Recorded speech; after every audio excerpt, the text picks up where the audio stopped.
저는 47살 된 남자이고 딸 둘을 키우고 있는 어엿한 가장이자 아빠입니다. 그리고 자동차 딜러로 일을 하고 있는 사람이죠. 저는 딸을 둘을 둔 딸부자 아빠인데요. 큰아이는 올해 대회생이 되었고 둘째 아이는 올해 고등학생이 되었어요. 둘 다 이제는 다 큰 숙녀들이라 예전만큼 애교도 없고 같이 있으면 서먹할 때가 한두 번이 아닌데 그래도 제 눈엔 마냥 애기를 같네요. 저는 애들엄마 소개를 저희 형수를 통해 받게 되었어요. 애들엄마 얘기를 하기 전에 형수와 형에 대해 잠깐 이야기를 좀 해야 될 것 같은데요. 저희 형은 형수를 과외 선생님과 제자 사이로 처음 만나게 되었어요. 형이 공부를 꽤 잘해 서울에 있는 Y대에 다녔거든요. 같은 형제지만 저랑 많이 다른 형이었어요. 동네에서도 꽤 소문난 수계여서 형이 방학 때 고향에 내려왔다 하면 동네 중고등학교 다니는 애들은 다들 옆구리에 문제집을 하나씩 끼고 저희 집으로 왔어요.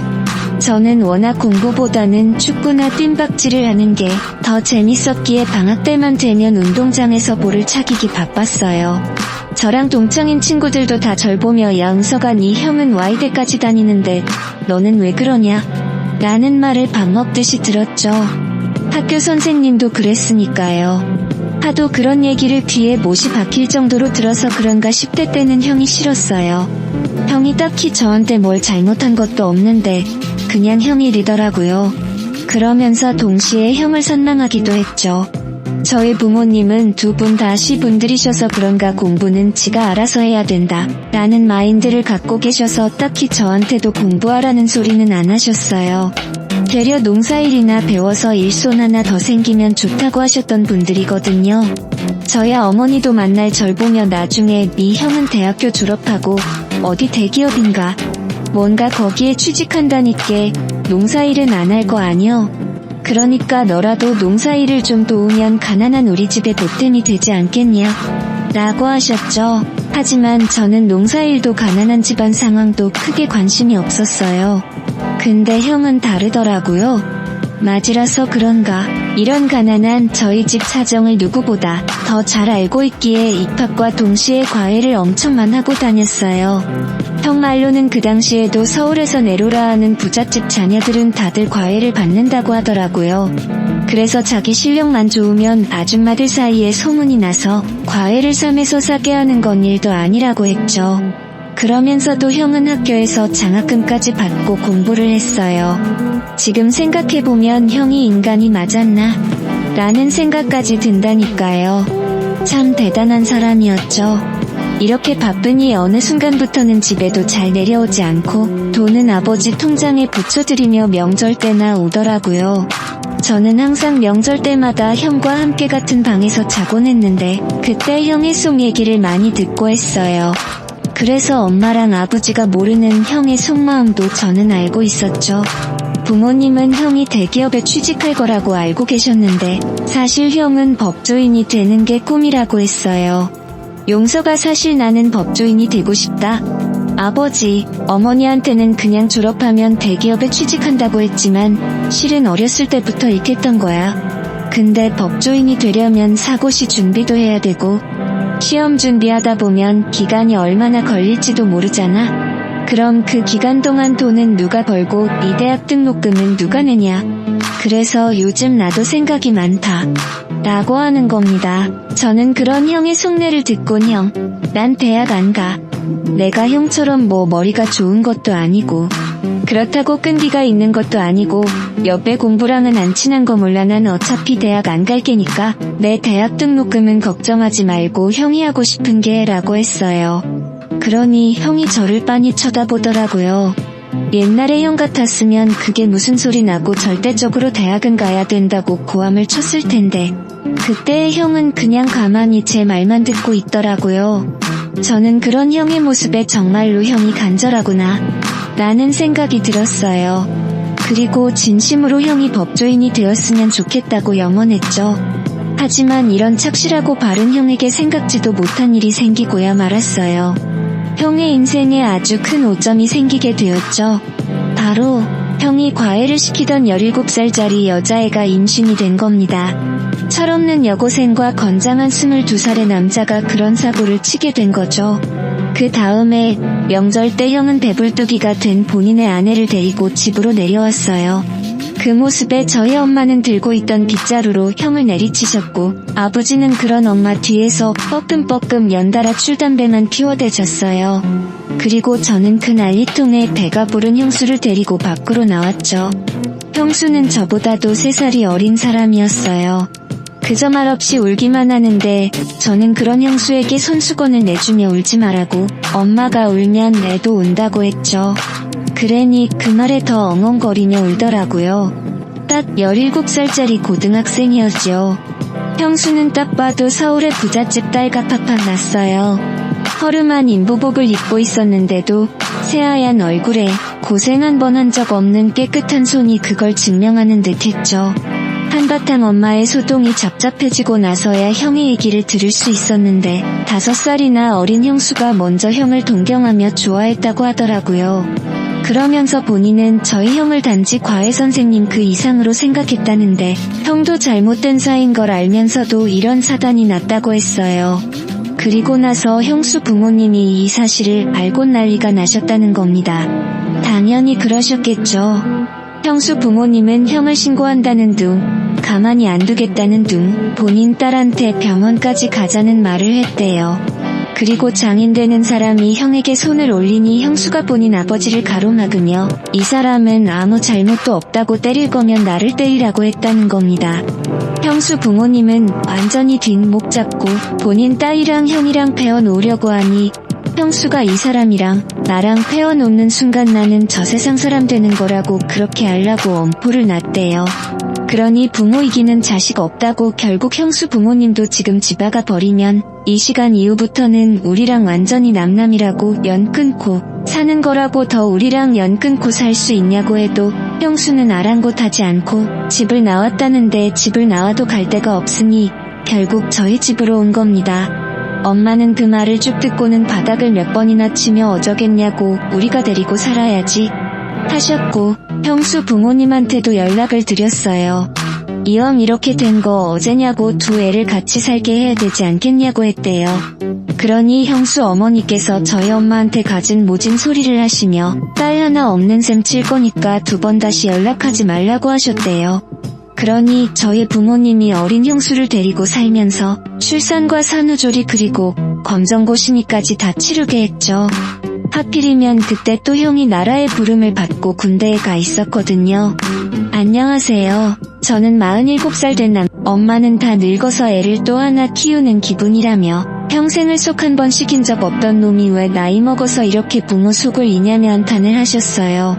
그럴 때마다 형수도 저희 엄마 눈치를 무진장 많이 봤는데 저는 그런 어린 형수가 안쓰러워 엄마에게 눈칫밥을 먹을 때마다 형수를 살짝 데리고 나와 과일이라도 하다 사주며 달래주곤 했죠.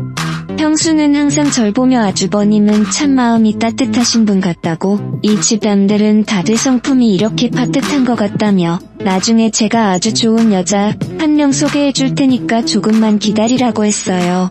그때는 그 말이 그냥 흘려서 하는 말인 줄 알았는데 정말로 제게 여자를 한 명 소개해 주더라고요. 근데 그 여자가 바로 형수님의 쌍둥이 여동생이었어요. 형수님이 조카를 출산하고 3년 뒤 20살이 되었을 때 그때 처음으로 형수님의 쌍둥이 여동생이 저희 집에 찾아왔어요. 그동안에는 형수님과 전화와 편지로만 서로 연락을 주고받았는데 쌍둥이 여동생이 20살이 되면서 집으로부터 조금 자유로워져 제일 먼저 본인 언니를 본 거였죠.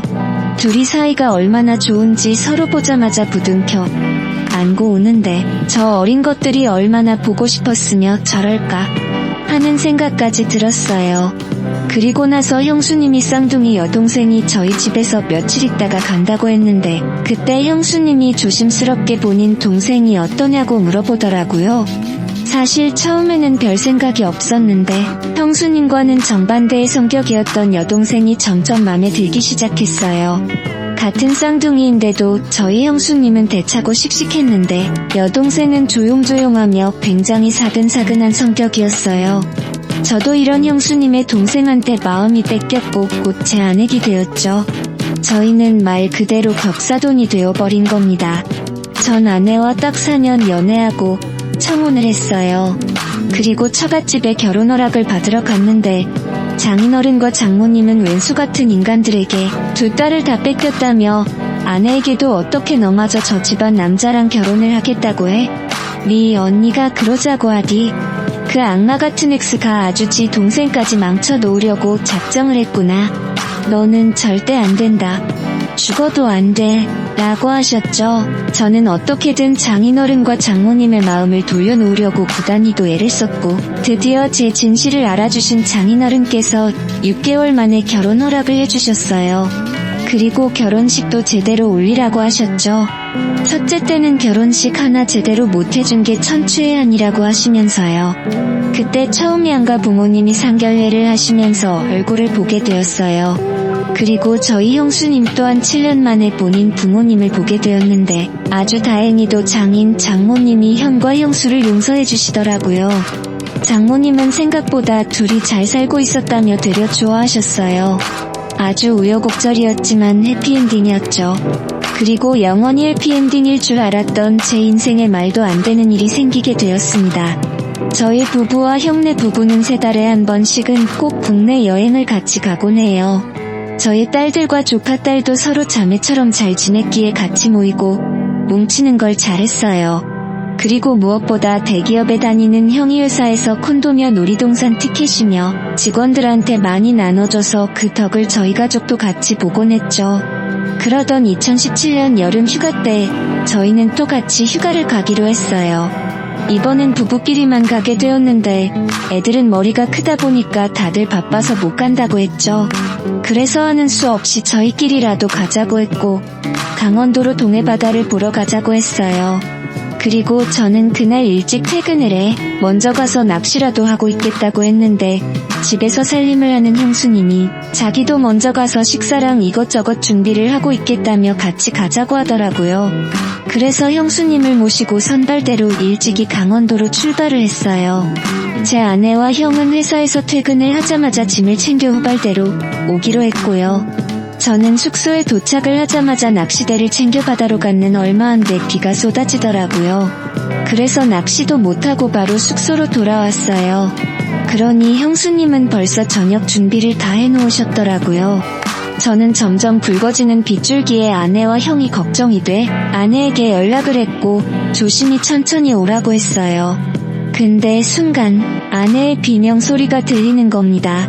그리고 이내 형의 으악 하는 소리가 들리는데 전화까지 끊겨져 버렸어요. 저는 끊긴 전화를 붙잡고 계속 여보세요? 여보세요? 라고 하니 형수님도 놀란 눈을 하곤 제게 다가와 왜 그러냐고 하는 겁니다. 전화가 잘못됐냐고 하는데 저는 차마 제가 들었던 두 사람의 비명 소리를 얘기할 수 없었고 다시 전화를 걸 뿐이었어요. 하지만 돌아오는 응답이라곤 전화가 연결이 되지 않는다는 말뿐이었죠. 그 순간 얼마니 심장이 뛰고 손까지 벌벌 떨리는지 저는 그 자리에 섰고 상처럼 굳어 아무것도 할 수가 없었어요. 몸이 움직이지 않았죠. 이런저런 이상하게 생각한 형수님은 제 핸드폰을 빼서 제 아내에게 전화를 걸었고 제 아내가 전화를 받지 않으니 저희 형에게 전화를 걸어 확인을 했어요.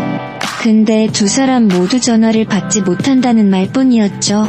그리고 1시 뒤에 병원 응급실에서 보호자를 찾는 연락을 받았고 저와 형수님은 제정신이 아닌 상태로 응급실에 가게 되었습니다.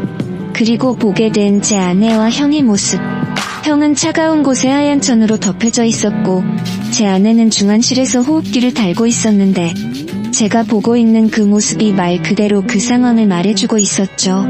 저희 형은 사고가 난 후에 그 자리에서 직사를 하였고 아내는 의식불명의 중상을 입었다고 했어요. 저는 그 모습에 바닥에 주저앉아 짐승처럼 울어댔고 이건 꿈이라며 제 뺨을 때렸어요. 옆에 있던 형수님도 저를 붙잡고 오열을 하는데 제정신이 아니었죠. 병원에서 사고 경위를 말해주는데 제대로 들리지도 않았어요. 나중에 제대로 들은 이야기인데 그날 기억수같이 내린 깜깜한 날 반대편에서 오던 레미콘 트럭이 빗길에 미끄러지면서 저희 형과 아내가 타고 있던 차를 정면으로 박았대요. 그러면서 차가 완전히 형체도 못 알아볼 정도로 찌그러졌다고 했죠. 나중에 들은 사고 경위도 감당하기 힘들 정도였어요. 형은 그날 바로 장례를 치렀는데 솔직히 저는 아무런 생각이 나지 않아요. 저한테는 너무 감당할 수 없던 사실이었고 아내마저 중환자실에 누워있다는 사실이 저를 더 힘들게 했거든요. 그리고 딱 한 달 후 저희 아내마저 세상을 떠나게 되었습니다.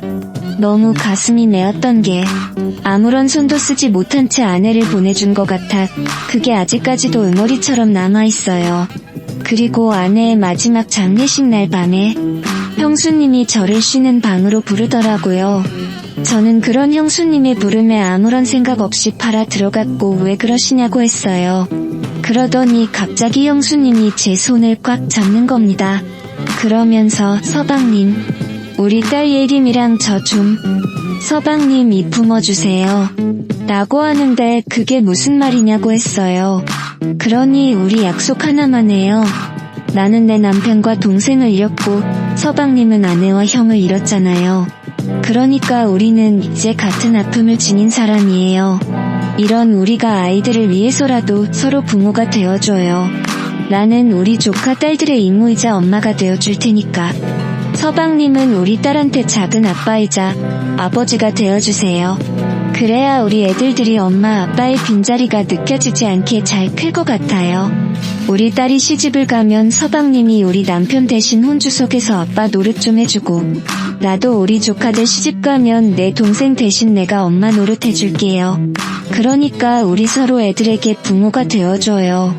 살면서 저랑 서방님이랑 아무리 서운하고 섭섭한 일이 생겨도 아이들이 엄마 아빠를 그리워할 때는 그때만큼은 애들을 위해서 엄마 노릇 아빠 노릇 좀 해줘요. 그래야 우리 새끼들이 덜 힘들어할 것 같아요. 라고 하는데 그 말을 듣고는 형수님 손을 더 꼭 잡은 채 고맙다고 나는 그런 생각까지 못했다며 꺽꺽거리고 울었어요. 내가 우리 형에게 부끄럽지 않게 최선을 다해 조카한테 아빠 노릇 해주겠다고 약속을 했죠. 그리고 형수님 또한 제 아내를 대신해 저희 딸들에게 엄마 노릇을 해주겠다고 하더라고요. 그렇게 저는 아내의 영정사진 앞에서 형수님과 함께 약속을 했어요. 당신이 하늘에서 걱정하는 일 없게 우리 딸들 잘 챙기겠다고요. 그러니까 너무 걱정하지 말고 편히 눈 감아도 된다고 했어요. 저희 아내와 형은 같은 납골당에 안치가 되었는요. 아내나 형이 보고 싶을 때마다 가서 같이 보고 오곤 해요. 아내랑 형 둘 다 거기선 아프지 말고 고통 없이 훨훨 날아다녔면 하는 마음뿐입니다. 아내가 간지 3년이나 흘렀는데요. 아직까지도 제 곁에 아내가 있는 것만 같아요. 저한테 잡시리를 할 것만 같고 저에게 밥을 먹으라고 할 것만 같죠. 근데 평생 이렇게 그리워하며 살 것만 같아요. 그리고 저는 형수님의 약속대로 형이 조카를 사랑했던 것처럼 저도 조카에게 무한한 사랑을 주고 있어요. 그리고 한 번씩 조카와 조카 남자친구를 불러 밥도 사주곤 하죠. 조카 남자친구를 아주 매일 눈으로 보고 있는 중입니다. 그리고 형수님 또한 저희 딸들과 함께 한 달에 한 번씩 같이 시간을 보내고 계세요. 미용실을 갈 때도 있고 쇼핑을 갈 때도 있는데 저희 애들 엄마가 애들이랑 같이 했었던 걸 똑같이 해주시고 계시더라고요. 저번엔 저희 둘째 딸이 제게 이런 말을 했어요. 엄마가 보고 싶을 때마다 이모를 보면 엄마를 보고 있는 것 같아서 너무 좋다고요. 엄마랑 이모랑 쌍둥이다 보니까 이모를 보면 마치 엄마가 살아 돌아온 것 같다고 하는데 그 말을 듣고 가슴이 무너지는 것만 같았어요. 이 어린아이가 그런 생각을 하고 있었다는 게 너무 미안하고 가슴이 아팠죠. 제가 형수님한테도 이 얘기를 해주니 형수님은 되려 좋아하시며 제가 그렇게라도 우리 조카 딸들 마음을 위로해줄 수 있다는 게 너무 행복하네요. 라고 하시더라고요. 형수님 덕분에 저희 딸들이나 조카딸이 이별의 아픔을 더 빨리 치유한 것 같아 정말 다행이라 생각이 들어요. 엄마, 아빠를 일찍 여의 아이들 치고는 표정이 정말 밝고 항상 긍정적이거든요. 형수님이 정말 큰 몫을 하신 것 같아요. 어서면 아내를 잃었다는 슬픔과 형을 잃었다는 슬픔으로 형수님과 더 멀어질 뻔했었는데 이런 제안을 제게 해주셔서 더욱더 가족이 굳세진 느낌이 들었죠. 형수님이 저보다 나이는 3살이나 어리지만 생각하는 저보다 더 어른 같았어요. 사실 어느 누구에게도 제 이런 속사정, 그리고 가슴 아팠던 일들을 자세하게 얘기해 본 적이 없었는데 이렇게 속 시원하게 얘기하다 보니 마음이 조금은 풀릴 것 같아요. 제 변변찮은 이야기 들어주시고 읽어주셔서 감사하고요. 만약 저처럼 가족을 잃은 분들이 계시다면 부디 잘 이겨시고 치유하셨으면 좋겠습니다.